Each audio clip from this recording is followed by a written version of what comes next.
Or you didn't do shit? No. You didn't do shit? No, I didn't. Oh my fucking God.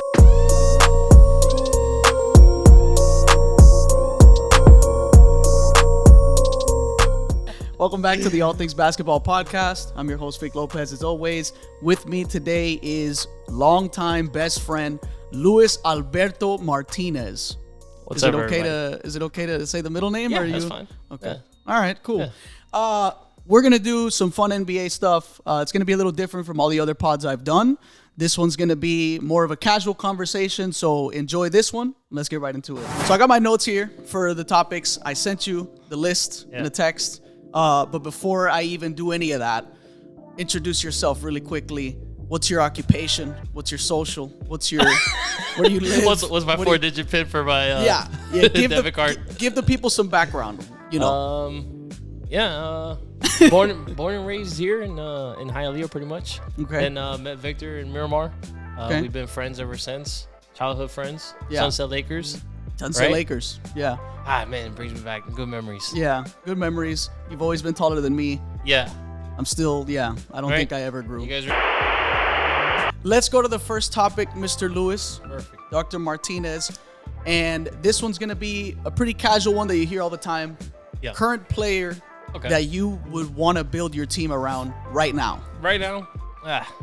It could be, if you take him, though, you're taking him at the age he is right now. I mean, it's so easy.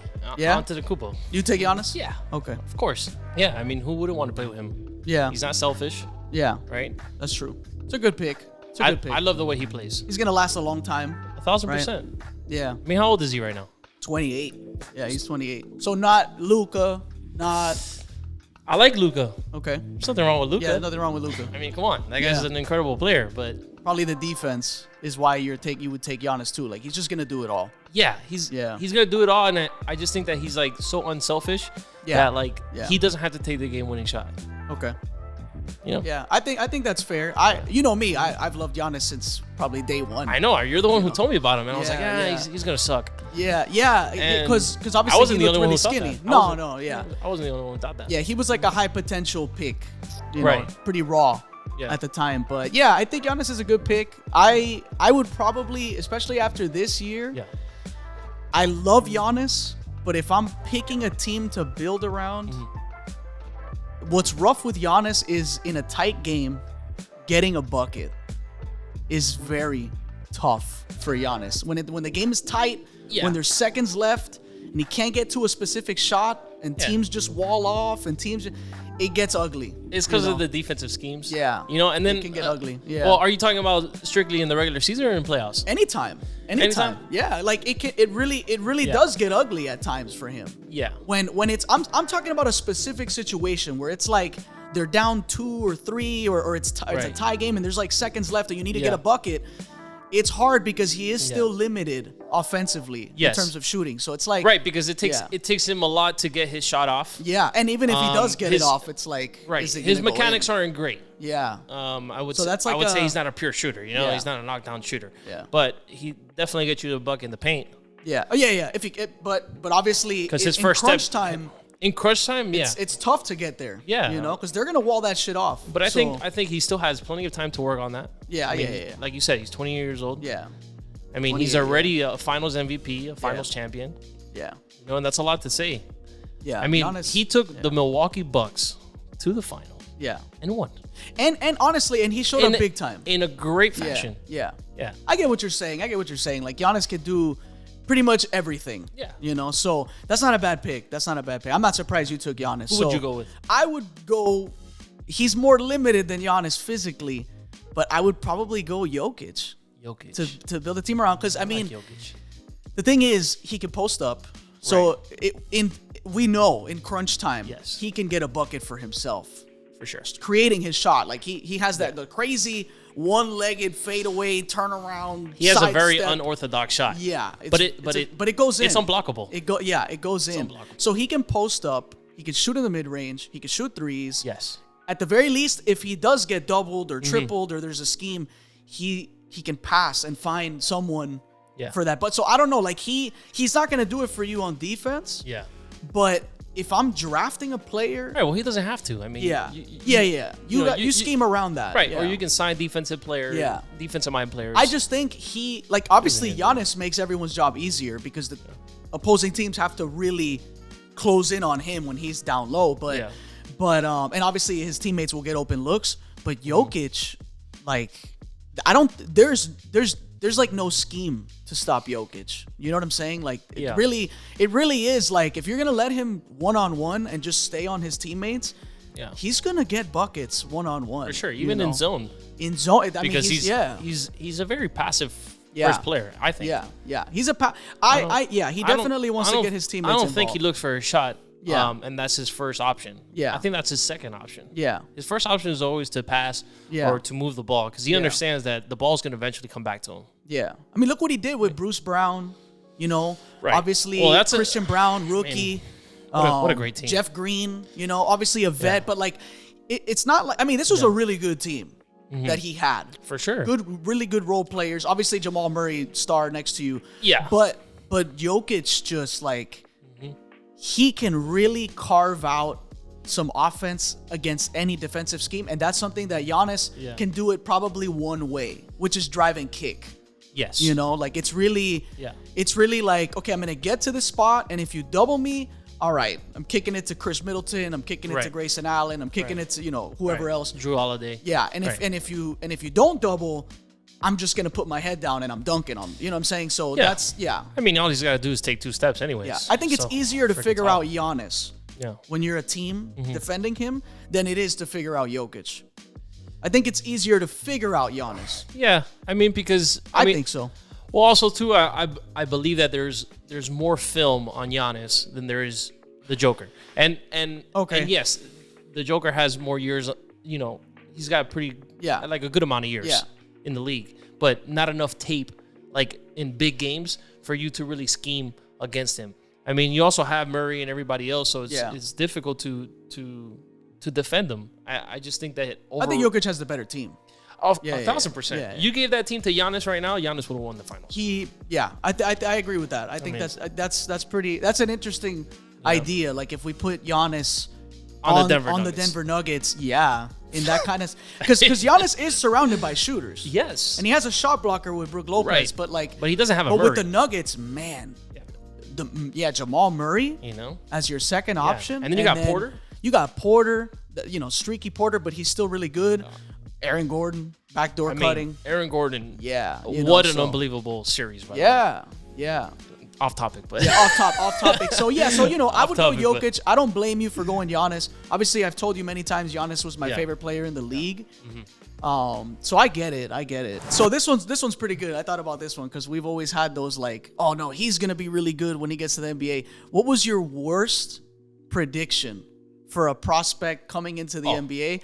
And what's your excuse for it not working out? And I'm not saying like just for some info. Yeah. Not like didn't work out because he got injured. Like that's, you know, we're excluding that. Like he was able to play out a decent amount of basketball and you just realized like, he doesn't have it.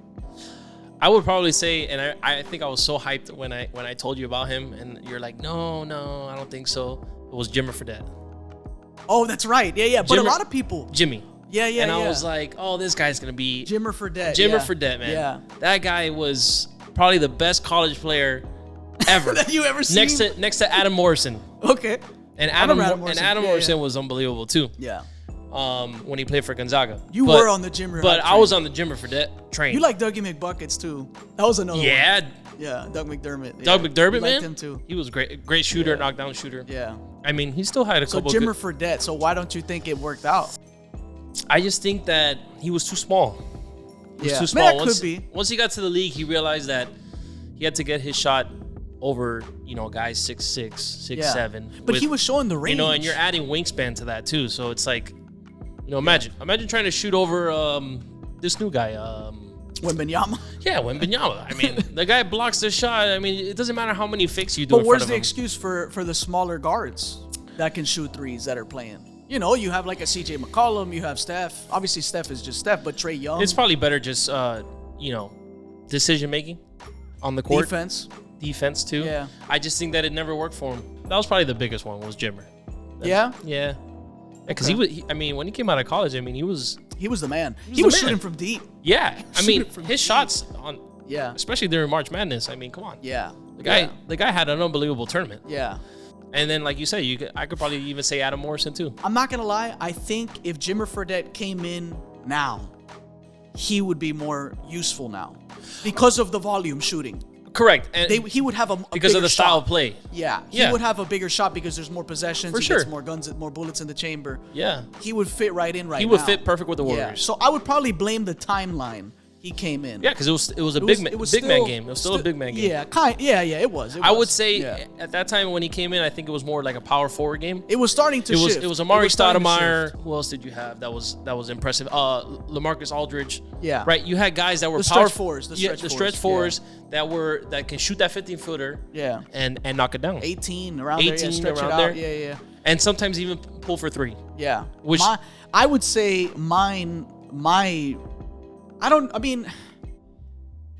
the more recent one was Markelle Fultz. I was like, yeah. You told me about him. I was telling you, I was like, yeah, he's up next. Like, he's going to be really good. And I don't know, because, like, he had that weird, like, injury. So do we count that? Like, if someone has an injury and, like, does that count as not panning out? I mean. Because how can that be fair? Well, because then you can say the same thing about Alonzo. And you said that's what I'm saying, right? So it's like it's not fair to really say that. And Markelle was killing. He was not winning in college, but he was killing. Yeah, I don't know. So he was killing. I remember when you sent me his video. He was killing. And you sent me his link. I looked at him. He just wasn't winning. Yeah, and played at Washington. And again, his mechanics when it came to shooting was not good. Yeah, he was not a shooter. It looked good in college. Yeah, but college is college. Yeah, but then his shot changed. Like he changed his form. Like it looked broken later. He changed the mechanics when he went to Philly and he got drafted. They decided to change his shot. I think that's what it was. I don't remember. Because I think he ended up listening to what SportsCenter talked about and all the analysts. Something like that. I forgot what it was. He had some kind of problem with his shoulder, I think, or his back. I think it was a shoulder injury. Something like that. But what I'm saying is that I think he kind of gave in to all the critics. Yeah. And he's like, you know what? I'm going to change my shot. And he's been better, though, for the Magic. He found new life now. Right. Like they've been better with him on the floor. Because they put him in a position to succeed. Yeah. He's not the guy. Yeah. On the team. That's why it depends on where you're at, what's the fit, right? Your coaching staffs. Yeah. I mean, look at the Heat. The Heat consistently every year. Yeah. You're in and out, right? Their organization is the best. I mean, the way that they develop players. Yeah. That's why everybody wants to go there. It's up there. The Raptors are there. I mean, come on. We had 3 guys that were undrafted that now just signed big contracts. They all got paid. You know? Yeah. Struz. Or about to get Vincent, paid. Because obviously Caleb Martin's still. Well, he's gonna get paid by us. Yeah. I mean, we're not letting that guy go because I think in the finals. Well, that's what we thought about Gabe Vincent. Well, and he took a. Well, Vincent didn't really show up in the finals. He showed up in the series before with Boston. He showed up all playoffs though. All playoffs. Yeah. But the most impactful series was probably against Boston. Yeah. I don't want to get too off topic. So 1 to 3 ranking the disappointments that we didn't get a Kobe LeBron finals matchup. OKC not keeping Harden. The trio of Harden, Russ, and KD, or obviously the Derrick Rose career-altering injury. So ranking them 1 to 3 from most disappointing to least. Like I said before, number 1, Derrick Rose for sure. Okay. I mean, for me, that's very disappointing. Yeah. I mean, you would have had an unbelievable career, probably some NBA Finals championships. Yeah, I think you convinced me that's probably number 1. Yeah. Just because and he had a solid team too. Yeah. So for me, that's number 1. Number 2, probably OKC. Like I said before, I mean, you had 3 unbelievable players. Yeah. All went on to win MVPs. Yeah. Durant was the only one that won finals, obviously because he joined Curry. But he's also a dominant player himself. Imagine if OKC kept that team. Yeah, 3 MVPs. So they made 1 finals and then they break up. Yeah. I mean, I don't even know how you could do that. Yeah, that sucks. Yeah. I mean, I would say this. I always said the same thing. I think at that time, you needed a big-ish man still on your team. So that's why it was between Ibaka and Harden. Yeah. And they chose to just keep Ibaka, which most people still thought that was a stupid idea. Yeah. I thought I was wrong. That was like my bad take, was me thinking, Harden's very important. He's really good. He's killing the second unit of every other team. Yeah. Obviously, the Lakers, he was destroying them. But, obviously, I also valued the defense from Ibaka because he was Ibaka. at the Yeah, time. but what I'm Like, saying he was is, super valuable to them. But yeah, obviously that's 100%. I got that wrong, and so did OKC by keeping him. I think the thing is that all their heads got big. You know, they made the finals, even if they lost. Yeah. It doesn't matter. If you're a player and you make the finals, you're expecting money, right? Yeah. So you're expecting something in return. Yeah. For your output. And it was time to pay Harden. And it was time to pay Harden or not pay him. Yeah. And they decided not to. Yeah. And then the trade happened. And then the trade happened, yeah, etc. And then he went on to have an incredible career with the Rockets too. Yeah. I mean, and on, and still. Yeah. Even with Philly now. And then the third one is LeBron. Kobe. Yeah. The no Kobe LeBron. I had that number one because I just think legacy debates, you know, always the Kobe versus LeBron. That's just another bullet in the chamber. If Kobe had won or if LeBron had won, you know, and either way, there's always going to be an excuse like, oh, that's a young LeBron. Yeah. You know, so it doesn't matter. Exactly. You know, so and if he had beat Kobe, it's like, oh well, he beat Kobe when LeBron was young, so that's like automatically surpassing Kobe. No, of course. Yeah. So I don't know. I'm a big Kobe fan. He's my favorite player ever.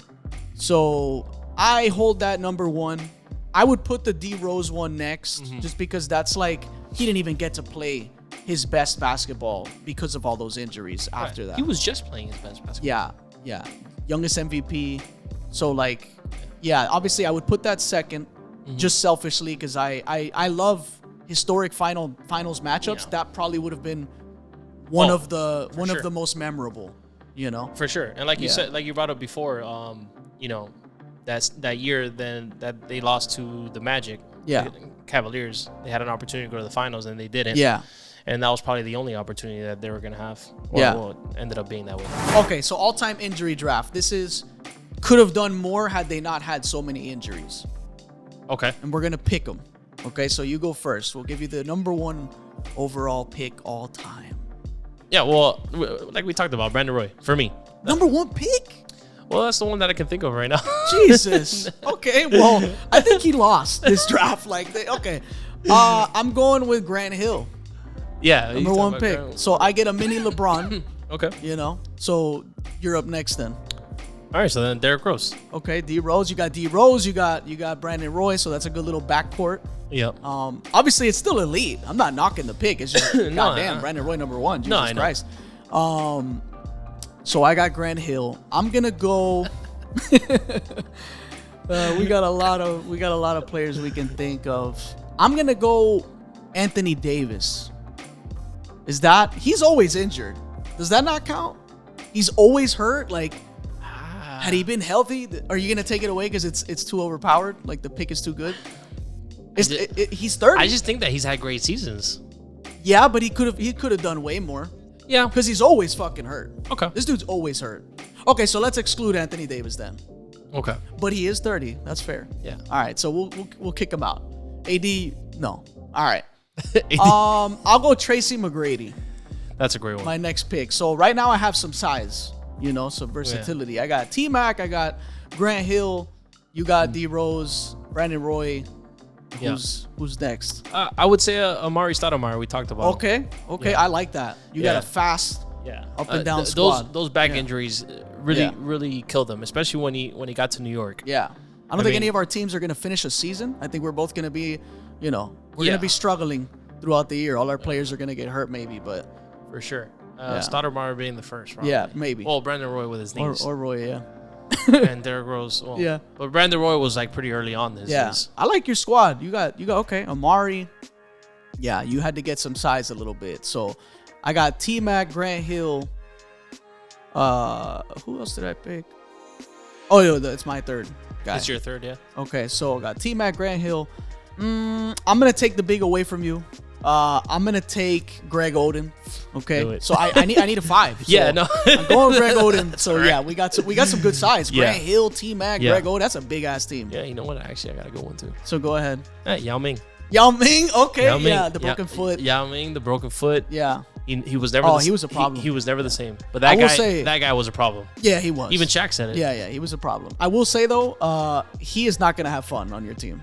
Those motherfuckers are gonna want to run up and down. Yeah. He's gonna be a little tired. Yeah.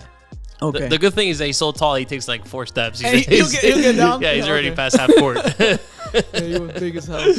Okay, so you got so far, you got Brandon Roy, Derrick Rose. Yeah. Greg Oden, Amari. It's a good, really good team. Yeah. I got obviously Grant Hill, T-Mac, Greg Oden, and then I'm gonna go with. I need another I need shooting, bro. Like I don't. Shooting? Yeah, because Greg Oden's not gonna shoot. Well, Grant Hill's not a shooter. Well, you said him earlier in the conversation too. Wizards. Yeah. I was gonna take Gilbert. Yeah. So I will take Gilbert Arenas. Yeah, I'm gonna take Gil. Yeah, I need someone that's gonna make some shots. That's a great pick. Yeah, because T-Mac will make some shots, but Gilbert Arenas was that guy was unbelievable. Yeah. Okay, so I got Gil. It was fun to watch. He was 100% fun to watch. His pod's funny too. I got a perfect one. Very low key guy. Play for the Heat. Wait. Heater. Wait, don't tell me. What are you thinking? He played for the Heat? Yeah, he played for the Heat. He even played for the Lakers. But he played for the Heat most of his career. And he was very injury prone. But I remember Caron Butler being really injury prone, but Caron wasn't Butler, Caron? No, but it was someone in his position. In that time? Okay, in that position. Shooting guard / small forward. Very good. Always injured? Well, he had seasons where he was injured and he didn't really he couldn't be as great, but he could have been greater. I think. Okay, no, I don't. Eddie Jones. Eddie Jones, Kobe's twin. Eddie Jones. Oh my God. Eddie Jones had knee injuries and he had ankle injuries. Cool. Some people might not remember Eddie Jones. Eddie Jones was. Yeah, he was Kobe's twin. The way that he played was very similar, but that guy was. Yeah, he was a hooper. That guy was a hooper. He was a hooper. That's a really good pick. That's a solid pick. Super sleeper though. Sleeper pick. Yeah, I think if he never got injured, he would have been an elite player with Wade. Yeah, because he was still young. He was, I would say, in his prime when we got Wade. Yeah, but he was injured, so Wade had to take over. Yeah, he taught Kobe how to get through screens. I'll show that clip later on. I would love to see that after we edit it. Yeah, he was. Kobe talked about it, not Eddie Jones, but he was talking about how Eddie Jones taught him how to make himself thin to get through screens on defense. That was pretty cool. So a couple things. One was more tactical in nature, which was Eddie Jones, and he taught me how to chase guards around screens off the ball. So I kept getting hit with screens on the ball. And he taught me how to shadow him. He was sick at that. He was great. He would trail behind you, trail behind the outside shoulder, and then once you get around the pick, he body up the hip and then slide between. Right through that door. Yeah, so he taught me that. That helped me out a lot, and I used that forever. They were twins. They were legit twins. They looked super identical on the court. So, okay, so you got that. That was your fifth player. I had Gil, T-Mac, Grant Hill, Greg Oden, and I need a fourth player. I'm taking Bill Walton. Perfect. All right. He's your number 4. He's my 4-man, I guess. It's not going to be, I guess, the most space with Greg Oden and all that. But, all right, we have our two teams. So those are pretty good squads. That's it. That's all I got. That's all I got. All right. Well, thank you for coming on, my boy. All right, you got it, dog. I'll see you. All Things Basketball Podcast. My friend Louis, thank you for joining me. Hope you guys enjoyed this episode. I'll catch you guys on the next one. Perfect. All right. It's done. It's done. That's it. It's a wrap. It's a wrap.